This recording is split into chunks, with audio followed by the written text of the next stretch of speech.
नमस्कार, मैं हूं आपके साथ पूर्णिमा मिश्रा।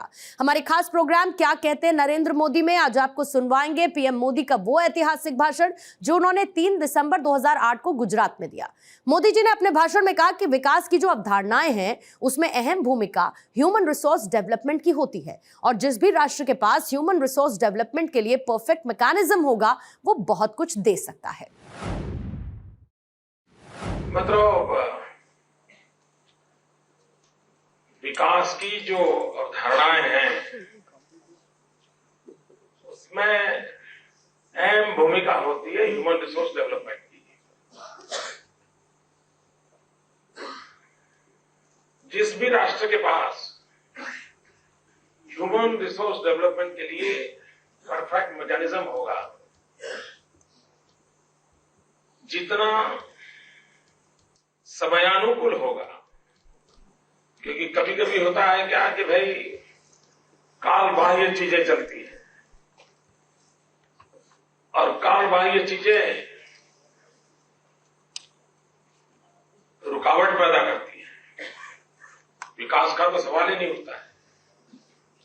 और इसलिए युगानुकूल परिवर्तन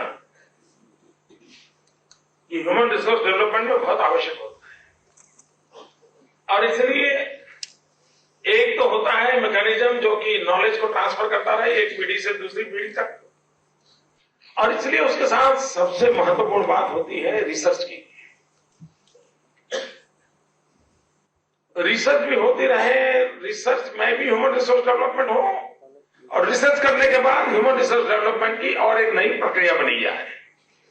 ये अगर हमारा मैकेनिज्म रहता है तो हमारी यूनिवर्सिटियां बहुत कुछ प्रदान कर सकती है। दो प्रकार के रिसर्च में भी प्रभाव रहता है। एक तो जिसका हमें अब तक ज्ञान नहीं था, जिसके विषय में हमें जानकारी नहीं थी, और कुछ हम नई चीज दुनिया को दे रहे हैं। अब वो बहुत रेयर होता है, वो बहुत रेयर होता है। ज्यादातर पुरानी चीजों को रीशेप करना, नया ब्रांडिंग करना, और एक छोटा सा उसमें एलिमेंट रहता है कि जो एक नई दिशा को खोल देता है। एक और पहलू रहता है कि पुरातन जो परंपरा है उन परंपराओं को अगर हम भूल गए या उसमें कुछ कमियां आई है तो उन कमियों के कारण को खोजना, उन कमियों को दूर करना और उन कमियों को दूर करके सचमुच में उन चीजों को हम अचीव कर सकते हैं क्या। और इसलिए रिसर्च का यह पहलू भी उतना ही महत्वपूर्ण रहता है। एग्रीकल्चर यूनिवर्सिटी के हम लोग हैं, मुझे विश्वास है कि आप सब वाइस चांसलर हैं और बहुत बड़े विद्वान लोग हैं, और यूनिवर्सिटीज ने भी कभी न कभी तो रिसर्च किया होगा कि यह देश कृषि प्रधान देश क्यों माना गया। इसलिए कि कोई राजनेता बोल दिया तो हमने मान लिया, इसलिए कि हम गांव में ज्यादा रहते थे इसलिए मान लिया। कुछ तो होगा कि जिसके कारण सदियों से इस देश को कृषि प्रधान देश के रूप में माना गया। यानी यहां के सोशल वैल्यूज में क्या चीजें थी जो कृषि जीवन को इतनी प्राथमिकता देती थी। बासमती के राइस की चर्चा हो रही है, लेकिन कोई तो होगा जिसने बासमती राइस को डेवलप किया होगा, कोई तो होगा। अगर वो नेचुरल को उसमें होना था तो इसी इलाके में नहीं होता, हिंदुस्तान के हर कोने में होता। कहीं पर हुआ मतलब प्रोसेस करके हुआ है, कोई मेहनत हुई है, कोई जेनेटिक साइंस का उपयोग किया गया होगा, कुछ तो किया होगा। मित्रों, मैं कभी एक बार पढ़ रहा था, 1830 के आसपास की एक गैजेट का रिपोर्ट था, और उसमें तमिलनाडु में, जहां की आज हम तमिलनाडु की पहचान है राइस के लिए, पैडी के लिए, लेकिन शायद 1830 का एक रिपोर्ट मैंने पढ़ा था कि तमिलनाडु में वीट का प्रोडक्शन होता था और यील्ड जो था पर हेक्टेयर वो अभी तक हम अचीव नहीं कर पाए। यानी जो 1830 में हमारे पूर्वजों कर रहे थे वो आज भी हम अचीव नहीं कर पा रहे। यानी हमारी पुरातन ताकतें वो कौन सी थी?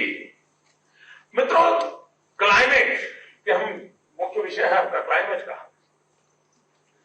मतलब दुनिया में ज्यादातर 3 ऋतुओं की चर्चा है, वर्षा ऋतु की, ठंड की और गर्मी की। हम ही एक देश ऐसे हैं कि जिसने 6 ऋतुओं की योजना बनाई है। यानी हम कितने एडवांस हैं। लेकिन दुर्भाग्य यह है कि हम गुलामी के काल में रहने के कारण विदेशों के लोग जो मन मस्तिष्क की पॉलिसी बनती थी, हम भी उसी में ढल गए। और उसके कारण ये मूलतः कृषि प्रधान देश का जो अपना ये जो स्टैंड थी, उसको हमने ही गुलामी के कालखंड में कुछ न कुछ घाटा कर दिया। हमारे यहां कभी जून महीने में वैकेशन नहीं हुआ करता था, क्योंकि जून महीने में वैकेशन तब आया कि गोरे लोगों को गर्मी लगती थी, वैकेशन शिमला में बिताना था, दार्जिलिंग में बिताता, उसके कारण जून में देर हमारे यहाँ वैकेशन आया। वरना हमारे देश में वैकेशन एग्रीकल्चर के सीजन में रहता था, ताकि बच्चा भी वैकेशन के समय घर में एग्रीकल्चर एक्टिविटी में वो एक पार्टनर बनता था। यानी हमारी पूरी रचना, हमारा फाइनेंशियल ईयर भी एग्रीकल्चर से जुड़ा हुआ था कि दिवाली में मौसम समाप्त होने के बाद बाजार में क्रॉप आता था, उस क्रॉप से हमारी फाइनेंशियल वर्ल्ड बनता था, हमारा हिसाब किताब। लेकिन यूरोपियन दुनिया अलग थी, उनका हिसाब किताब मार्च में बनता था, उनकी क्रॉप मार्च में आती थी। तो हमने भी मार्च में बजट ले आए देश में। इतना ही नहीं साहब, आपको जानकर के हैरानी होगी, हमारे देश में बजट शाम को 5 बजे रखा जाता था। हमारे देश में 28 फरवरी को बजट शाम को 5 बजे रखा जाता था। और 5 बजे इसलिए रखा जाता था कि उस समय लंदन में 12 बजते थे और लंदन में पार्लियामेंट शुरू होने का समय होता था। और इसलिए यहां का बजट वहां पर पारित होने के लिए हमें ये भी ध्यान नहीं आया कि देश आजाद हो गया है, अब हमें लंदन को रिपोर्ट नहीं करना है, हमने 11 बजे बजट रख सकते हैं। यानी अटल जी की सरकार आने के बाद पहली बार देश में 11 बजे बजट। मेरा कहने का तात्पर्य यह है कि हम उस सोच के कारण जो एग्रीकल्चर का हमारा जो पूरा सर्कल था, पूरा चेन था, उससे बाहर चले गए। और उसके कारण चाहे बच्चों की शिक्षा के समय काल हो, इन सारी चीजों को हमारे यहाँ ये संत लोग चातुर्मास में भ्रमण नहीं करते थे। क्यों नहीं करते थे मित्रों? चातुर्मास में भ्रमण नहीं करते थे, इसलिए नहीं करते थे, वो चातुर्मास में जब एग्रीकल्चर का काम रहता है, वर्षा रहती है, एक तो पानी के कारण कहीं संकट भी हो सकता है, वो तो जीव बचाव वाला मामला था, लेकिन साथ साथ ये भ्रमण करते करते एक प्रकार से ऋषि मुनि, ये संत महात्मा भी एग्रीकल्चर एक्टिविटी में लोगों को नॉलेज ट्रांसफर करते थे। तो एक इलाके में रहते थे और वहां के किसानों के साथ, कृषि की एक्टिविटी के साथ 4 महीना उसी जगह पर रहते थे और हर चीज का ऑब्जर्वेशन करते थे।